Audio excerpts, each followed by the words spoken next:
내 주여 뜻대로 행하시옵소서. 온 몸과 영혼을 다 주께 드리니 이 세상 고락한 주 인도하시고 날 주관하셔서 뜻대로 하소서. 내 주여 뜻대로 행하시옵소서. 큰 근심 중에도 낙심케 마소서. 주님도 때로는 울기도 하셨네. 날 주관하셔서 뜻대로 하소서. 내 주여 뜻대로 행하시옵소서. 내 모든 일들을 다 주께 맡기고 저 천성 향하여 고요히 가리니 살든지 죽든지 뜻대로 하소서. 살든지 죽든지 뜻대로 하소서. 하나님 아버지, 오늘도 수요일 밤 노래를 불러주심을 감사드립니다. 주의 말씀이 우리 귀에 들려지고 심령에 담게 하시고 이 말씀이 우리 안에 생명이 되게 하시며 우리의 믿음이 주님이 나에게 맡길 만큼 의탁되어지는 거룩한 믿음이게 하시고 흔들리는 세상 속에서 우리의 믿음이 온전히 주님만을 바라보는 거룩한 믿음으로 우리 믿음이 오늘도 커지게 하시고 살아있는 믿음 되게 하옵소서. 주님이 이 예배를 받으시고 영광을 받으시옵소서. 우리 주 예수 그리스도 이름으로 기도하옵나이다. 아멘. 자, 우리 요한복음 2장입니다. 요한복음 2장.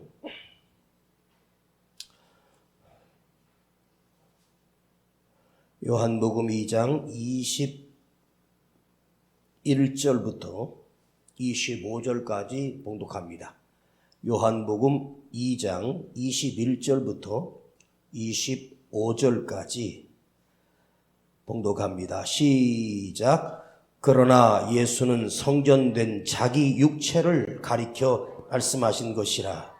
죽은 자 가운데서 살아나신 후에야 제자들이 이 말씀하신 것을 기억하고 성경과 및 예수의 하신 말씀을 믿었더라. 6월절에 예수께서 예루살렘에 계시니 많은 사람이 그 행하시는 표적을 보고 그 이름을 믿었으나 예수는 그 몸을 저에게 의탁지 아니하셨으니 이는 친히 모든 사람을 아심이요 또 친히 사람 속에 있는 것을 아심으로 사람에 대하여 아무의 증거도 받으실 필요가 없음이니라.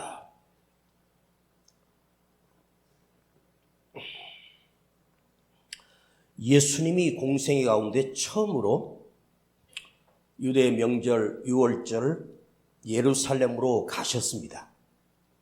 거기에 많은 사람들이 주님을 자기 평생에 예수님을 만나게 되고 주님이 행하시는 기적과 표적을 보고 그 사람들이 예수를 믿었다고 성경은 말합니다. 23절을 봅니다. 유월절에 예수께서 예루살렘에 계시니 많은 사람이 그 행하시는 표적을 보고 그 이름을 믿었으나, 주님이 행하시는 표적을 보고 믿었으나 입니다. 믿었다가 아니라 믿었다의 반대말로 믿었으나, 믿었다, 믿었으므로 끝난 것이 아니라 믿었으나, 믿었지만, 이건 부정적인 의미죠. 믿었지만 그들은 믿는 사람이 아니라는 말입니다. 참된 믿음이 아니었다. 믿었으나. 또 24절에 왜 그랬는가? 예수는 그 몸을 저에게 의탁지 아니하셨으니 이는 친히 모든 사람을 아심이요 또 친히 사람 속에 있는 것을 아심으로 사람에 대하여 아무 증거도 받으실 필요가 없음이니라. 그 사람들의 마음을 꿰뚫어 보신 우리 주님께서 그들이 예수를 믿는다고 소리치고 당신이 그리스도요, 메시아요, 하나님의 아들이라고 외쳤습니다. 그러나 주님은 그들에게 당신의 마음이나 주님이 그들을 신앙과 그들의 고백에 주님이 의지하지도 않고 의탁하지도 않았다입니다. 왜요? 그 이유가 바로 사람들 속에 있는 것을 주님이 다 보고 계시기 때문입니다. 사무엘 선지자가 2세 아들들 중에 기름을 부어 왕을 삼으라고 할 때 그 형제가 8형제였는데 8형제 가운데 8번째인 다윗이 주님께서 택하신, 하나님께서 택하신 다윗이었는데 이상하게도 신기하게도 사무엘 선지자는 그 집에 가서 첫 번째, 두 번째, 세 번째 그 아들들을 볼 때마다 기름을 부으려고 할 때 하나님께서 아니다. 하나님이 사무엘 선지자 귀에 아니라는 거예요. 7번째까지 다 아닙니다. 너는 겉을 보고 모습을 보고 이 사람이 왕감이라고 생각하지만 그 위대한 사무엘 선지자도 그들의 겉모습을 보고 기름을 부으려고 했지만 하나님은 아니라는 거예요. 왜? 하나님은 그 중심을 보신다고 말씀하셨어요. 여러분, 하나님이 우리의 중심을 꿰뚫어 보신다는 사실을 아십니까? 하나님이 나의 속을 알고 계신다는 것을 여러분 아십니까? 내 마음을 아신다, 내 속을 아신다 할 때 내 안에 추하고 더러운 것이 들어있다면 하나님께서 나를 아신다는 것이 얼마나 두렵습니까? 진짜 택하신 자는 들판에서 양을 치고 있는 어린 다윗이었습니다. 그를 불러다가 기름을 부어 하나님께서 다윗에게 이스라엘의 왕 자리에 그를 세우십니다. 자, 예루살렘에 처음으로 올라오신 예수님께서 오늘 본문에는 기록되어 있지 않지만 수많은 이적과 기적을 그 예루살렘 성전에서 행하신 것을 수많은 사람들이 보게 돼요. 어떤 표적을 하셨는지는 모르겠지만 병든 자를 살리시고 눈먼 자를 눈뜨게 하고 우리 복음서에 나오지 않는 기적이 우리가 기록되어 있는 예수님의 그 이적 말고도 기록되지 않는 이적들이 훨씬 더 많거든요. 그런데 우리 주님은 그들이 믿는다고 외치고 했지만 주님은 그들에게 의탁하지 않았다. 의지하여 맡긴다. 이것이 의탁이라는 뜻이거든요. 그러니까 그들이 지금 믿는 것은 무엇을 믿느냐 하면 바로 내가 원하는 기적을 행하시는 주님을 보고 믿는다고 말하고 나의 원함을 이루어 주니까 예수를 믿는다고 하고 내가 원하는 대로 응답이 되니까 내가 진짜 예수를 믿는다고 고백을 합니다. 그러면 내가 원하는 대로 되지 않고 원치 않는 대로 반대로 이루어질 때 그 사람들은 어떤 사람이 될까요? 언제든지 주님을 버리는 사람입니다. 내 계산대로 된다? 내가 원하는 대로 된다는 것은 뭐예요? 신앙이 아니에요. 그건 미신이에요. 나의 계산대로 되는 것은 신앙이 아니란 말이에요. 우리는 미신을 믿는 사람이 아닙니다. 다시 22절을 한번 보시겠습니다. 죽은 자 가운데서 살아나신 후에야 제자들이 이 말씀하신 것을 기억하고 성경과 및 예수의 하신 말씀을 믿었더라. 여기 믿었더라 라고 하는 이것은 예수님의 제자들을 의미하는 거예요. 주님을 3년 넘게 따라다녔던 그 제자들도 기적이 일어날 때마다 당신은 하나님의 아들입니다. 당신이 메시아입니다라고 말했지만 그 제자들이 언제 주님을 진짜로 믿게 됐냐면 십자가에서 죽으시고 그들이 다락방에 숨어 떨고 있을 때 나타나셨을 때 그들이 예수를 그리스도로 메시아로 그때 가서야 믿었다는 말이에요. 그러니까 예수를 믿는다는 게 얼마나 어려운 일인지 아십니까? 저는 이 말씀을 묵상하면서 과연 우리가 교회를 다니는 사람이고 직분도 있는데 나는 예수를 믿는 사람인가? 자, 내 눈으로 직접 하나님을 배웠고 하나님이 보내신 그 아들 예수님을 같이 살을 부대끼며 내 눈으로 그 기적과 이적을 죽은 자가 살아나오는 것을 보고 병든 자가 일어서는 것을 보고 문둥병이 깨끗해지는 것을 수없이 보았던 그들이 예수님을 하나님의 아들로 그리스도로 메시아로 믿지 못했다는 거예요. 내 눈으로 직접 목격하고도 예수님을 믿지 않았어요. 가나에서 혼인잔치에 물이 변화해 포도주가 되는 기적을 보고 그들은 예수를 믿는다고 말은 합니다. 그러나 기적을 보고 믿는다는 그 믿음은 사실은 믿음이 아닙니다. 여러분 앞에서 뭐가 번쩍번쩍하고 뭐가 일어나면은 믿는다고 하지만 그건 믿음이 아니에요.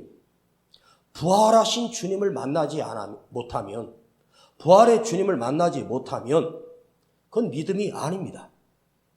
부활하신 주님을 내가 믿을 때에, 그러니까 우리의 신앙은 무슨 신앙이냐?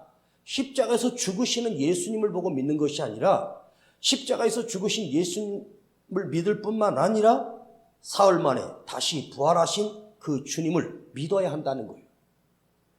부활하신 주님을 믿는다는 이 부활신앙은 뭐냐면 예수님만 부활하시는 부활신앙이 아니라 예수를 믿는 자는 우리도 영원히 죽지 않고 다시 살아나고 영원한 생명이 주어진다는 것을 믿는 나의 믿음이어야 되는 거예요.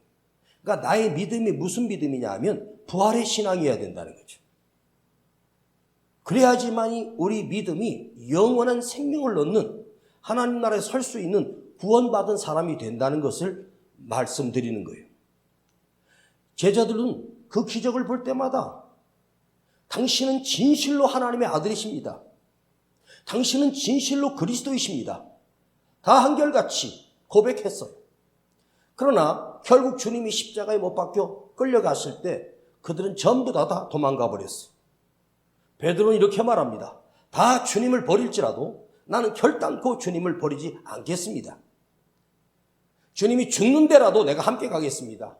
어젯밤에 약속해놓고 그 다음날 배신한 간악한 인간이 바로 시몬 베드로였습니다. 우리도 주님을 믿는다고 스스로 착각하고 있을 뿐이지 나의 생각대로 안 되고 내 생각 원하는 대로 반대대로 이루어질 때 내 욕구를 채우고 내 욕망을 채우고 내가 이루고 싶은 것을 채우기 위한다면 여러분 그건 교회가 아니라 차라리 무당에게 가서 아니 미신을 얼레고 달래서 내 소원을 성취하든지 미신이라고 하는 것은 있지도 않는 신이거든요. 여러분 믿음은 무엇입니까? 우리가 펜으로 점을 찍잖아요. 점을 찍어요. 물론 국어에서 점을 찍는다는 것은 이 말이 끝났다는 마침표를 얘기할 때 점을 찍죠. 자, 믿음은 점이 아니에요. 한번 딱 찍고 점, 한번 은혜 받고 딱 점을 찍어서 믿음이 아니에요. 믿음은 뭐냐? 그 점이 선으로 계속해서 이어져야 되는 거예요. 점에서 계속 선으로 이어질 때 그 믿음이에요. 옛날에는 믿음이 좋았던, 뜨거웠던 그 점 하나 찍어가지고 그걸 가지고 평생 우려먹고 살려고 합니다. 지금까지 그 믿음이 지켜져야 된다는 거예요. 선이 그어져야 된다는 말이에요. 영원히 내가 죽는 날까지 내 믿음을 지켜가는 것이 얼마나 어려운 숙제인지 아십니까? 선으로 이어질 때, 온전히 믿을 때 우리가 주님이 나의 중심을 보시고 주님이 우리에게 주님 자신을 의탁하셔 우리에게 맡겨주신다는 거예요. 의탁한다라고 하는 이 원어는 피스튜오, 파라디오, 맡긴다는 뜻이에요.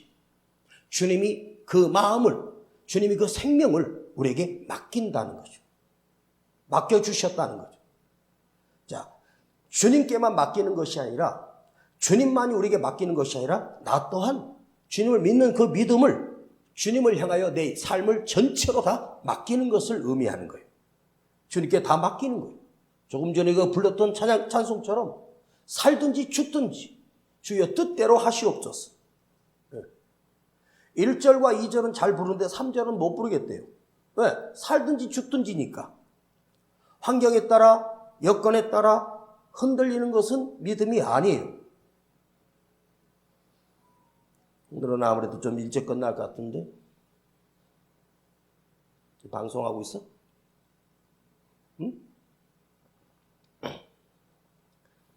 지금으로부터 3,500년 전에 하나님께서 야곱의 70명의 그 가족들이 이집트의 고센 땅이라고 하는 가장 기름진 땅에 하나님께서 그들을 그곳에 흉년 가운데 거기에 살도록 허락하시면서 이스라엘 백성이 거기서 점점 번성했습니다.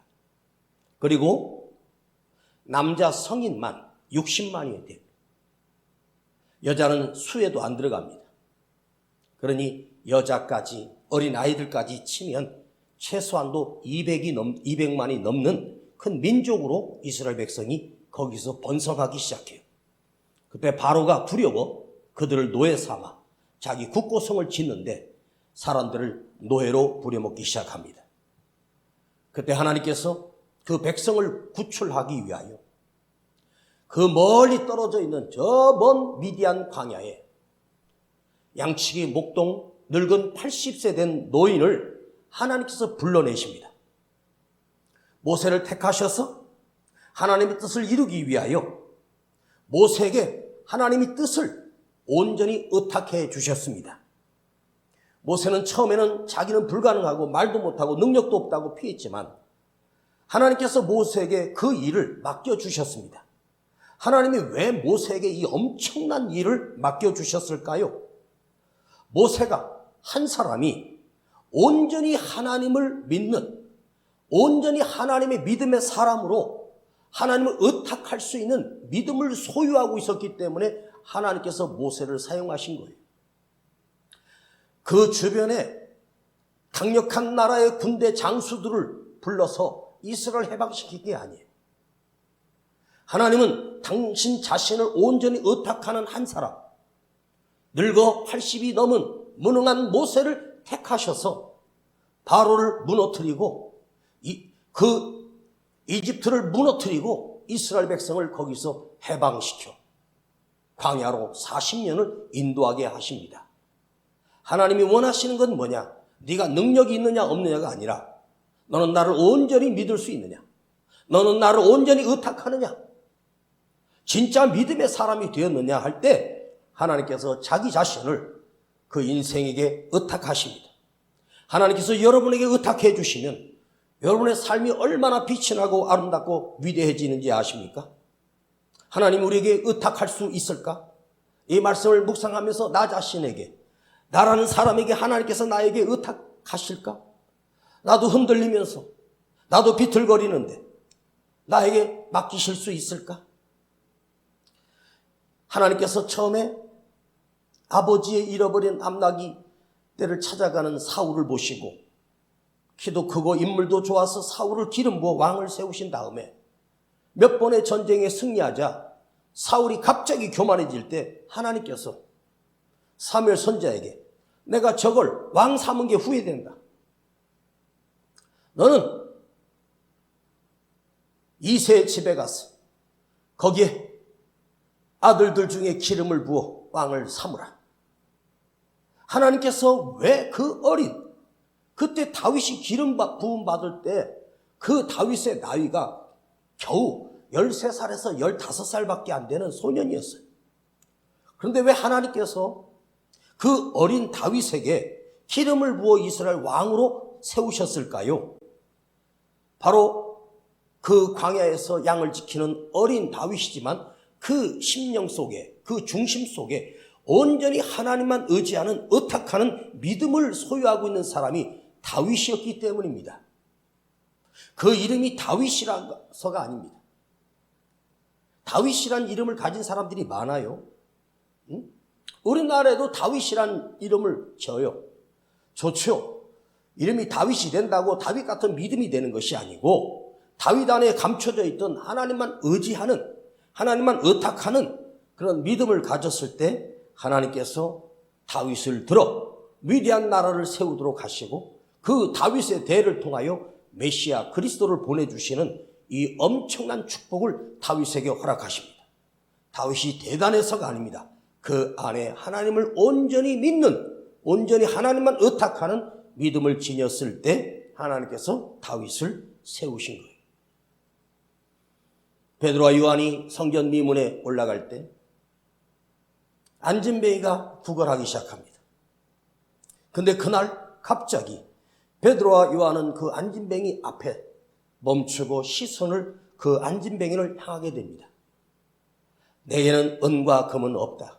그러나 나에게 있는 것으로 너에게 주노니 예수 그리스도의 이름으로 일어나 걸으라 할 때 그 안진뱅이가 그 자리에서 벌떡 일어났습니다.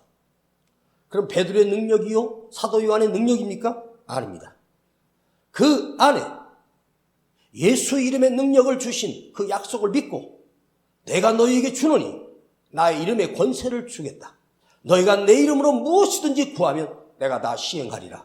그 말씀이 생각남과 동시에 그 순간 베드로 사도의 마음속에, 사도 요한의 마음속에 예수 이름을 온전히 의탁하여 예수 이름의 능력을 온전히 믿으며 그게 손을 내밀어 예수 이름으로 선포할 때 그 안진뱅이가 순식간에 펄떡 일어나 뛰기 시작합니다.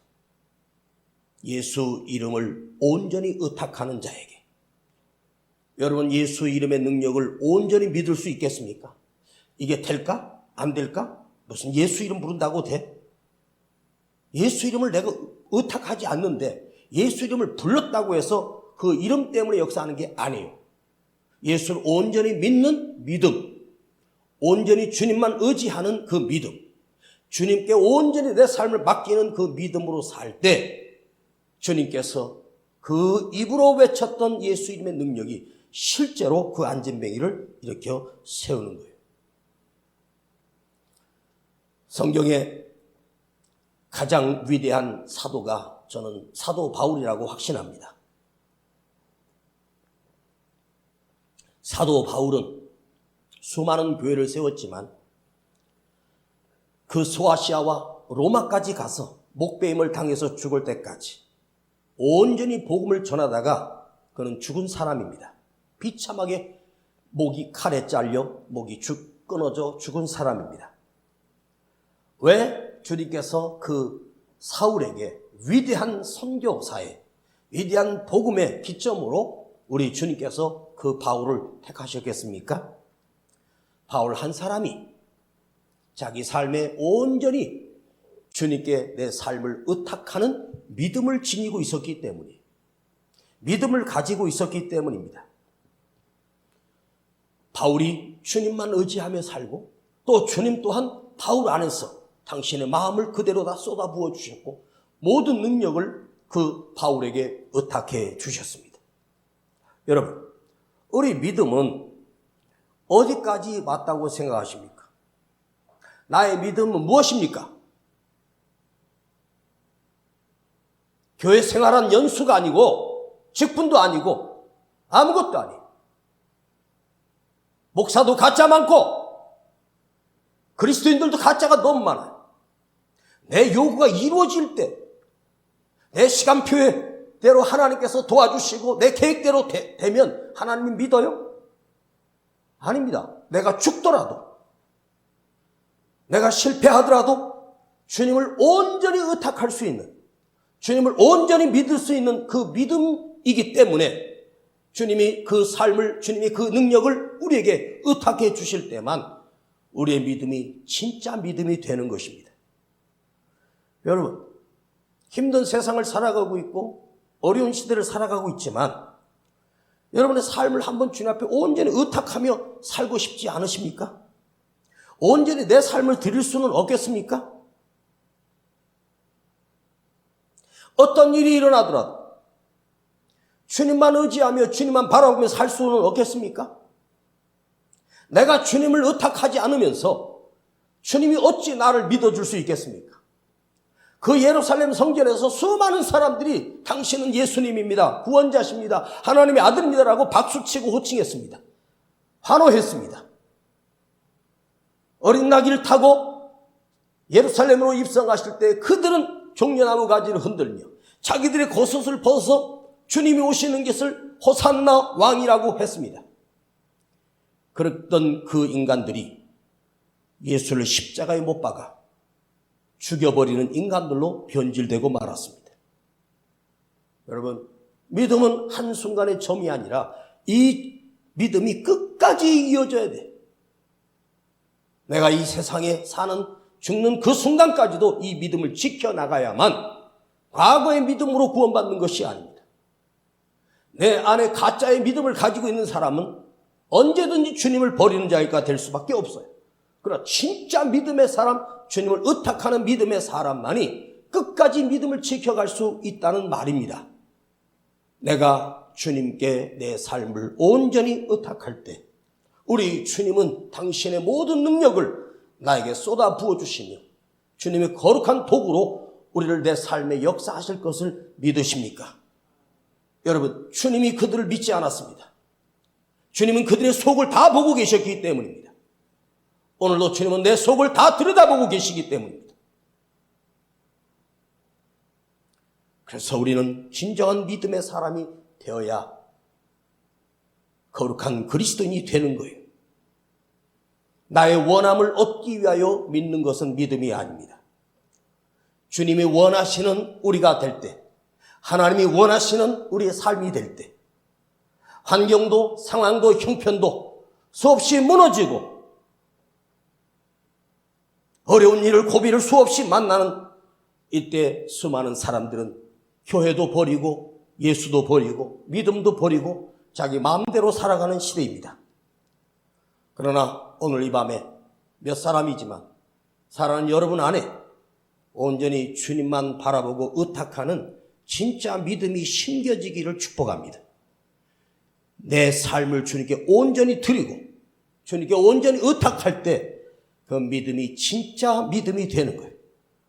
오늘 이 시대에 아무리 세상이 말세가 되고 아무리 세상이 혼란하다 해도 여기 한 사람이라도 주님이 당신의 모든 것을 의탁할 수 있는 우리 모두가, 우리 한 사람이 끝까지 믿음을 지켜가는, 주님만 의지하는 온전한 믿음으로 세워지기를 간절히 호소하고 간절히 부탁드립니다. 오늘 이 밤의 기점으로 우리의 믿음이 순간적인 감정에서 나온 믿음이 아니라 흔들림 없이 믿음을 지켜가는 거룩한 믿음의 사람이 되십시다. 기도하겠습니다.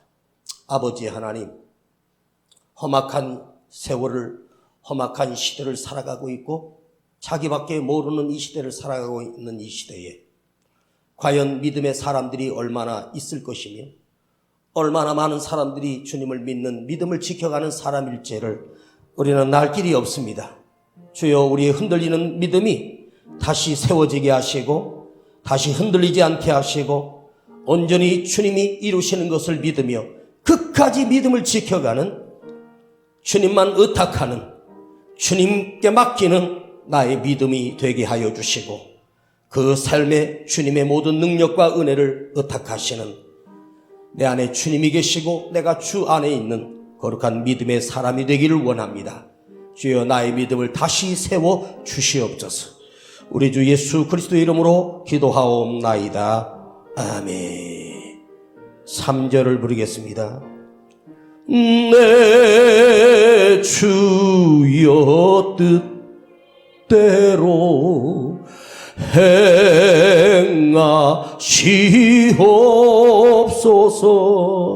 내 모든 일들을 다 주께 맡기고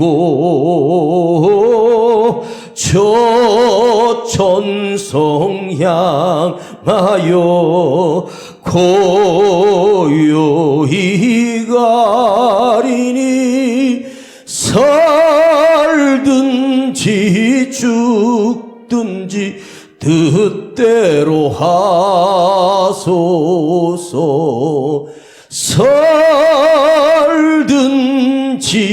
죽든지 뜻대로 하소서. 내가 살든지 죽든지 주님의 뜻대로 이루어 달라고, 이 가사가 나의 고백이 되게 하시고 나의 믿음이 되기를 원합니다. 주님, 내 멋대로 예수를 믿었다 버렸다 하는 흔들리는 내 믿음이 아니라 주님이 나에게 당신을 의탁할 수 있는 진짜 믿음의 사람이 되기를 원합니다. 주여, 내 안에 이 심겨진 믿음이 엉터리 가짜가 아니라 진짜 믿음이 되기를 원하며 주님께 모든 것을 맡길 수 있는 다윗이 가졌던 믿음, 요셉이 가졌던 믿음, 사도 바울이 가졌던 그 믿음이기를 원합니다. 주여, 나도 이런 믿음의 사람이 되어서 살고 싶습니다. 이런 믿음이 내 안에 있게 하시고 다시 믿어지는 역사가 내 안에 있게 하옵소서. 우리 간절히 기도합니다. 주여!